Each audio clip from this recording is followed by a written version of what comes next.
En TN23 agradecemos su preferencia y su sintonía. Usted ya lo sabe, somos un canal de noticias y programas de contenido. Ahora mismo iniciamos el rostro de la noticia, 30 minutos para que expertos vengan a este foro y analicen temas de interés nacional. Y en este año electoral muy importante, la ley electoral y de partidos políticos, que de hecho pues existe en Guatemala desde hace muchos años, pero también ha existido y existen muchas propuestas para reformarla. De hecho, en este momento varias instancias tienen sus propias propuestas. Pero ¿por qué es tan importante esta ley para nosotros y por qué podría surgir esa necesidad de cambio? Pues hoy lo conoceremos con el licenciado Javier Brolo. Él es analista de la Asociación de Investigación y Estudios Sociales ASIES. Bienvenido, licenciado. Muy buenas tardes, Víctor. Qué gusto estar aquí con ustedes. A usted muchas gracias por estar con nosotros.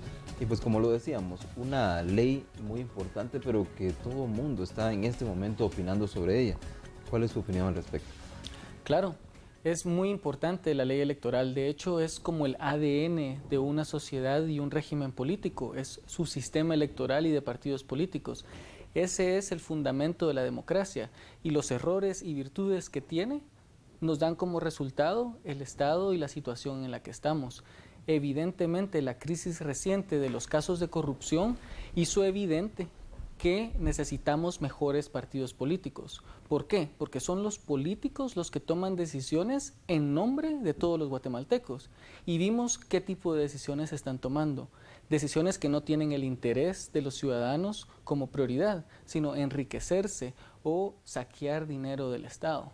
Y ante esa situación, lo primero que se necesita fortalecer y mejorar en las instituciones es la ley electoral y la ley de partidos políticos, precisamente. Por eso es que todo el mundo tiene diferentes formas de cómo cree que el problema se puede mejorar, porque hay que tomar en cuenta que esto no se puede hacer de forma perfecta, es un proceso permanente de perfeccionamiento del sistema de partidos políticos. Entonces, ahorita se necesitan estas reformas, pero dentro de 4 años vamos a necesitar más y así cada vez para podernos ir acercando a ese estado consolidado que vemos otros países tienen o nos llevan ventaja. ¿Qué podemos hablar sobre la historia de Guatemala y su ley electoral en su momento? ¿Quiénes la forman? ¿Qué tipo de expertos? Bueno, es muy importante justamente tener el contexto histórico, eso no lo tiene todo el mundo presente, pero en Guatemala realmente no se reguló mucho los partidos políticos antes de 1954. Teníamos un tipo de gobierno más espontáneo o más dirigido. Luego, en el periodo del conflicto armado, tuvimos un régimen muy represivo. Había una demanda grande de participar, sin embargo, el Estado prohibía a los partidos de ideologías de izquierda o los partidos comunistas. Había un requisito de 50,000 firmas en ese entonces con la población menor para inscribir un partido político y además la instancia que lo inscribía se daba el lujo de atrasar el proceso. Tuvimos muchos fraudes electorales, por ejemplo. Se salió a manifestar en clara protesta de lo manipulado que fueron los resultados electorales. Entonces, en 1982 se da el golpe de Estado y con eso se conforma un Consejo de Estado que estuvo a cargo de personas como Amílcar Burgos y él quizás es uno de los responsables principales de la actual ley. Se hizo una ley en 1983 para poder convocar a la Asamblea Nacional Constituyente, que fue la que decidió sobre nuestra actual ley electoral, pero lo que tenemos hoy realmente se hizo en 1983 y fue ratificado en la Asamblea Nacional Constituyente, unificando varias leyes. Y esa es la historia que tenemos. Su principal virtud es que hemos podido tener procesos electorales sin fraude. Esa es la principal virtud. En la mesa electoral muchos ciudadanos han llegado a participar y ven que son personas quienes cuentan los votos y todos los partidos están vigilando y se hacen contrapeso. Tenemos mucha garantía de que los votos están bien contados. Sin embargo, la competencia no es justa y esa es su principal debilidad. ¿Es usual que en los países sea modificada cada cierto tiempo una ley electoral, licenciado? Exacto, sí. Si algo se ha estudiado en ciencia política son los sistemas electorales y de partidos políticos. Tenemos ya una tradición bastante grande de experiencias democráticas, datos a lo largo del tiempo comparados en diferentes países y hay tantos sistemas electorales como países y por eso es difícil ponernos de acuerdo porque hay muchas preferencias de estilo de sistema electoral que se pueden tener. Y efectivamente todos los países, la gran mayoría de países desarrollados han ido perfeccionando a lo largo del tiempo. Guatemala tiene solo 30 años de democracia y solo han habido 2 reformas electorales. La mayoría de países emergentes tienen que hacer un proceso de perfeccionamiento más intenso al inicio hasta que encuentran un equilibrio y ya pueden sentirse cómodos con la ley electoral que tienen. Nosotros tenemos bastante que hacer aún. Sí, porque si usted nos dice que la parte buena es que garantiza un proceso electoral justo, las partes malas, ¿cuáles son? Ok, ahí tenemos creo que 2 principales deficiencias, que es lo que nos ha dado como resultado la situación actual. La primera es el financiamiento de los partidos políticos. Como nuestro sistema electoral fue represivo, entonces se abrió la participación en extremo y se fue muy relajado a la hora de regular a los partidos políticos. Y en su competencia electoral empezaron a depender más del clientelismo y esto hizo que fuera muy caro hacer campaña. Entonces ahora, para ganar un proceso electoral, se necesita pedirle favor a gente que tiene dinero de que financie el proyecto. Pero al hacer eso, comprometen sus decisiones. Entonces tenemos partidos políticos que están gastando muchísimo dinero que no sabemos de dónde viene. Eso es una competencia injusta y además está comprometiendo sus decisiones. Una vez se llega, hay que hacer negocio para recuperar la inversión. Eso hay que corregirlo. Y la mejor forma de corregirlo es castigando a cada candidato o a cada dirigente partidario que comete infracciones. El que hizo campaña anticipada necesita hacer una infracción. El que gastó más recursos necesita tener una infracción, al punto de no poder inscribir a una persona que abiertamente sacó dinero que no sabemos de dónde vino. Actualmente el problema es que no podemos castigar a la persona. La ley nos prohíbe castigar a la persona porque violamos su derecho de participación. Tenemos que castigar al partido y como entonces nadie asume responsabilidad, todo el mundo es libre de actuar. Ahí es la principal debilidad. Y la otra es las decisiones adentro del partido político. ¿A quién responden? ¿A quién le rinde cuentas un dirigente partidario o un candidato? A él mismo. ¿Por qué? Porque prácticamente se puede postular por cuenta propia. No necesita una base electoral que en una asamblea vote por él. Realmente este procedimiento es muy artificial, muy de fachada y en la mayoría de casos ni siquiera se aplica a la asamblea.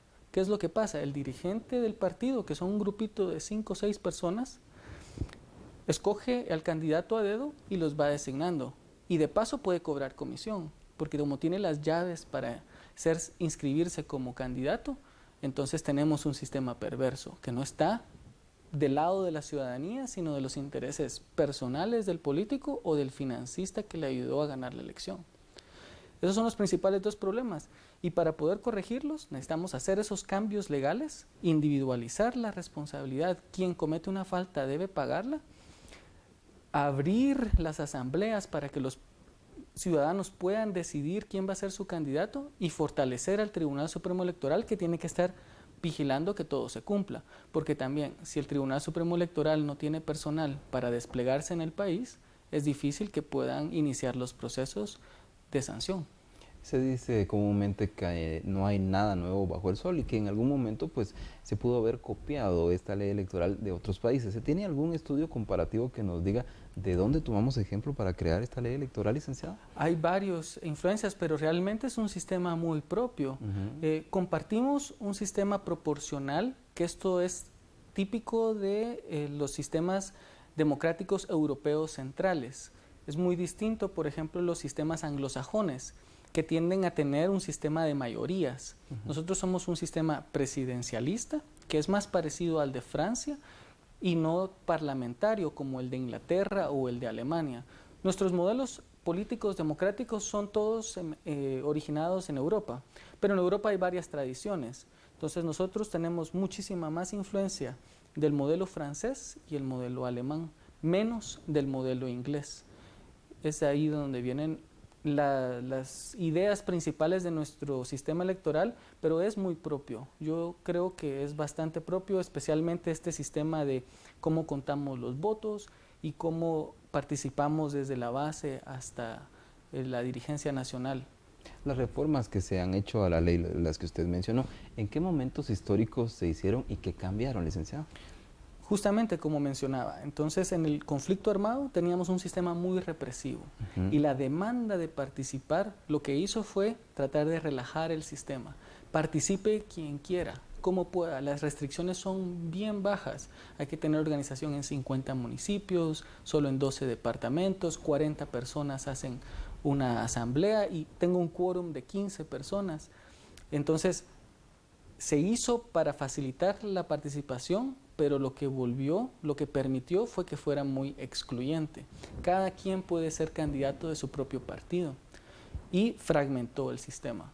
Entonces ya no hay necesidad de tener que llegar a compromisos, de negociar, de construir acuerdos políticos, de tratar de ceder para poder lograr un objetivo común y no poner por encima el objetivo privado propio. Nuestro sistema electoral, por querer dejar participar a todos, no permitió crear condiciones para lograr acuerdos de largo plazo, sino lo fragmentó y lo volvió volátil. ¿Cree que los partidos políticos tengan algún interés en reformar esta ley? No, y nunca lo van a tener. Siempre quien gobierna llegó al poder por medio de las reglas que se están vigentes. Cambiar las reglas es ceder poder. Nadie quiere ceder poder. El poder solo se va a ceder cuando se exige ese cambio, cuando se exige esa apertura. Los políticos, por voluntad propia, no les conviene dar más participación a los ciudadanos, no les conviene estar más fiscalizados. Eso es perder su poder de discreción, de tomar decisiones libremente. Si lo van a hacer es solo porque se les ha exigido y no tienen otra opción. ¿Habrá posibilidades entonces cercanas de que lo hagan? Sí, en este momento aún hay, pero creo que es importante tomar conciencia como ciudadanos de que aunque podemos pensar en un sistema electoral perfecto, ponernos de acuerdo de implementarlo en este momento nos tomaría mucho tiempo. Ya hay aprendizajes previos que se tienen de los intentos de reforma anterior y creo que ese es un punto de partida para ponernos de acuerdo ahora y aprovechar el momento de debilidad de los actuales políticos y la fortaleza de la organización social para exigir ese cambio, para exigir ese atarse de manos para tomar decisiones a favor de los ciudadanos y no del propio interés. Si no se hace en los siguientes 2 semanas o un mes, creo que nos habremos tardado mucho y tendríamos que esperar a que se instalen los nuevos actores para volver a construir esos acuerdos. Las ventanas de oportunidad siempre son pequeñas y se tiene que tener claro el objetivo de cuál es el problema prioritario a resolver, aunque hayan otras cosas buenas que se pueden hacer, pero que en este momento aún no son posibles. Gracias, licenciado Brolo. En este momento vamos a ir a la pausa, pero volvemos de inmediato, entonces, hablando sobre esta gran cantidad que ha surgido últimamente de propuestas a la reforma o propuestas de reformas a nuestra ley electoral y de partidos políticos. Volvemos.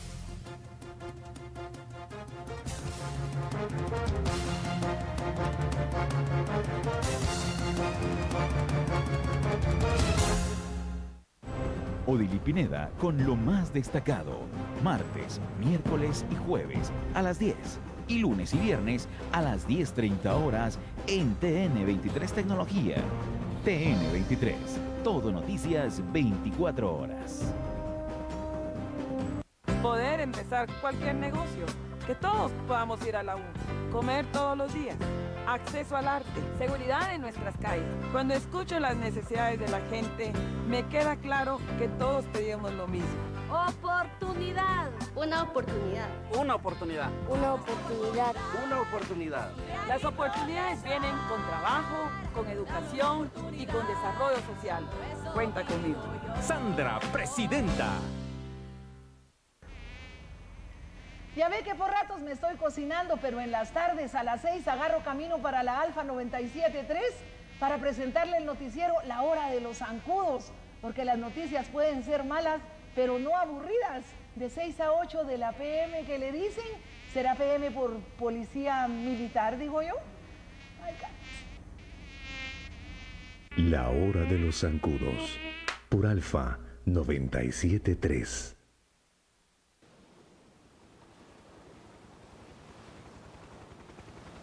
Los desastres naturales ocurren en cualquier momento y en cualquier lugar. TN23 le mantiene informado.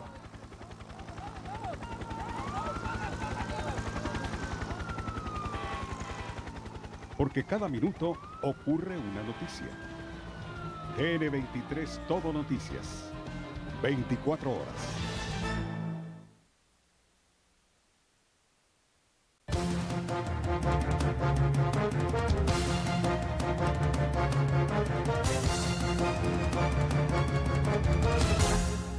Gracias por continuar con nosotros en TN23 y en El Rostro de la Noticia, hablando hoy sobre la ley electoral y de partidos políticos. Hay a la vista propuestas de reformas que hoy están siendo analizadas entonces por nuestro invitado, el licenciado Javier Brolo, analista de la Asociación de Investigación y Estudios Sociales Así es. En dado caso entonces vayan avanzando estas propuestas, ¿cuál es el procedimiento que tiene que darse para una reforma de ley de este tipo, licenciado?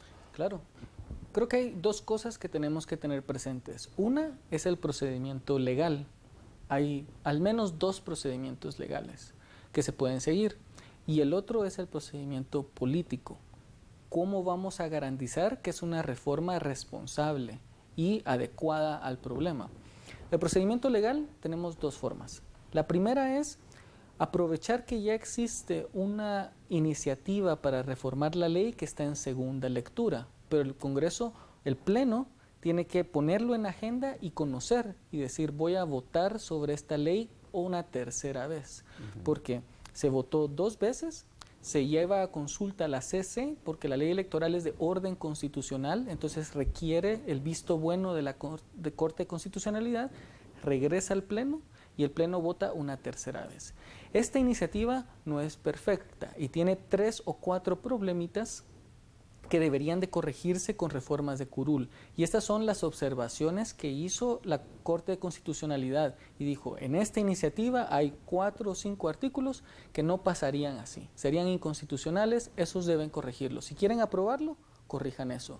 Corregir esto nos permitiría ir en la dirección correcta, pero no es suficiente. El otro procedimiento es presentar una iniciativa de ley.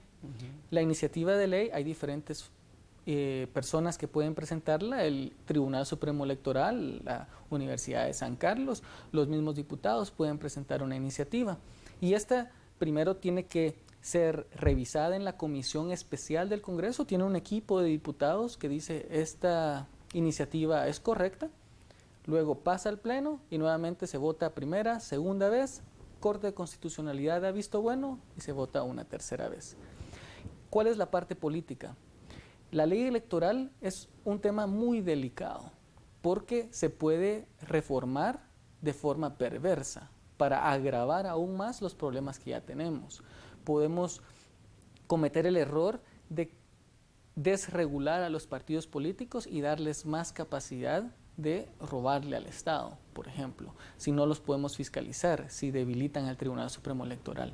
Entonces, como los diputados y políticos no usaron bien su responsabilidad, en este momento no son ellos quienes tienen que decidir cómo se va a cambiar. Se tiene que cambiar en interés del ciudadano y como los partidos no pudieron asumir ese rol, ahora el único actor que tiene esa legitimidad es el Tribunal Supremo Electoral.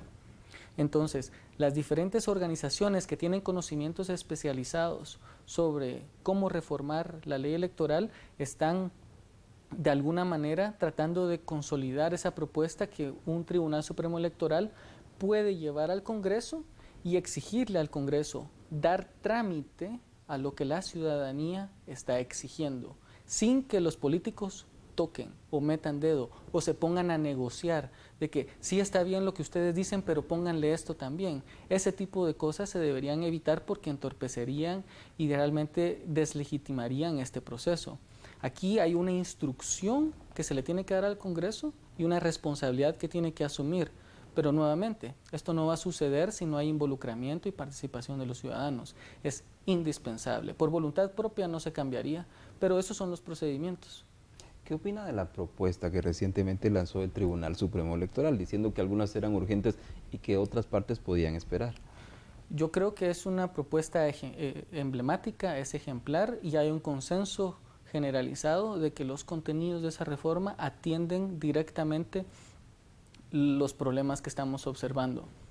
La dificultad es que genera principios generales y en cómo hacer el artículo específico siempre hay ciertas discusiones, pero los planteamientos que plantea son los correctos, son exactos. En primer lugar, el financiamiento de los partidos políticos. Hay que evitar que les llegue dinero ilícito o desconocido, de fuente desconocida, y a quien cometa la falta individualmente hacerlo responsable, no que se esconda detrás del secretario general o del partido.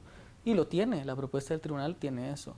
La democracia interna. No puede ser que yo me autoelija candidato sin ningún respaldo social, sin una base, solo porque soy amigo del secretario general.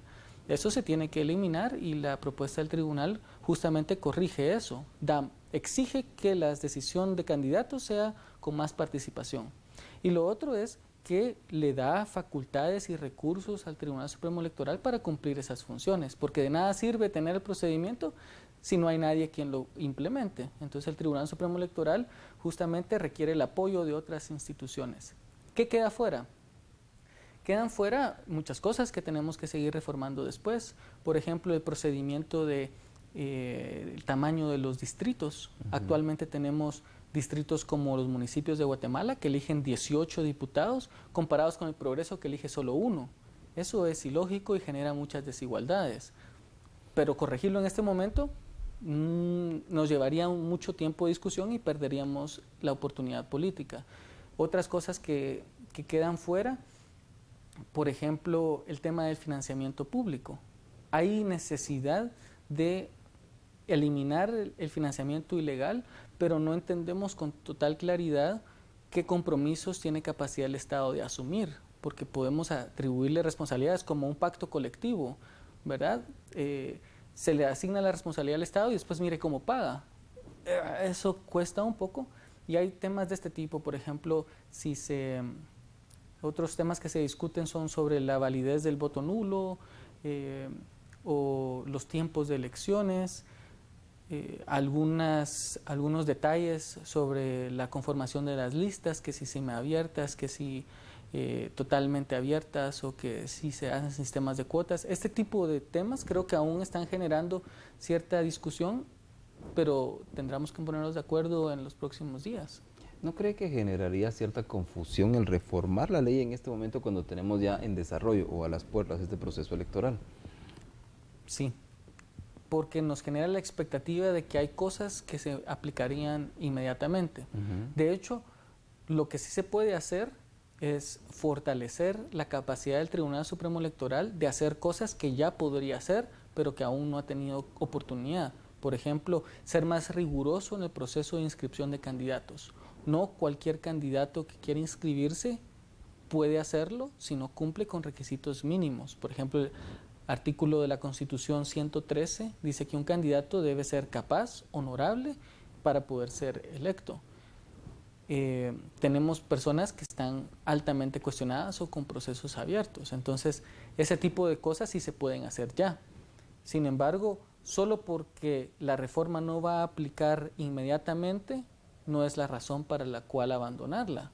Este es el momento político que nos permite dar este primer gran paso y de hecho podemos poner en la ley que a elección con elección se siga perfeccionando, algo que no hemos podido hacer aún, para poder tener esa esperanza de que en el futuro las cosas van a ir mejorando al ritmo y al paso que la sociedad va permitiendo y teniendo capacidad de hacer. Pero solo decir, porque no me atiende la necesidad inmediata de estas elecciones, abandono la reforma electoral, me parece que es perder una gran oportunidad. Gracias, tenemos un minuto para concluir. Por una parte, sus consideraciones finales y por otra, ¿cree usted que nuestro tribunal es lo suficientemente supremo o que todavía está supeditado a otras instancias, licenciado? Bueno, un mensaje final es a todos los ciudadanos continuar pendientes e involucrándose con el proceso de reforma electoral. La crisis que vimos, el robo que se está dando al Estado es producto de una política irresponsable y para poderla mejorar necesitamos mejorar esta ley. El Tribunal Supremo Electoral ha sido un actor que se ha ganado la confianza de los diferentes sectores sociales. Le faltan fortaleza y por eso es que aún más lo tenemos que ayudar a luchar en este objetivo frente al Congreso de la República en el bienestar de los ciudadanos. ¿El papel del ciudadano entonces, reiterando? Claro, los ciudadanos tienen que continuar involucrados y pendientes de este proceso de reforma, porque si no, se pierde nuevamente una oportunidad. Gracias, licenciado Brolo. Un gusto. A usted muchas gracias por estar con nosotros, dándonos a conocer este panorama interesante en este momento. Nuestra ley electoral que está en proclive también a ser cambiada, modificada para mejorar, y es lo que pues, les hemos traído en este programa. Como siempre, agradezco su preferencia, lo invito a quedarse en TN23. Aquí vienen noticias y vienen programas que también van a ser de su interés.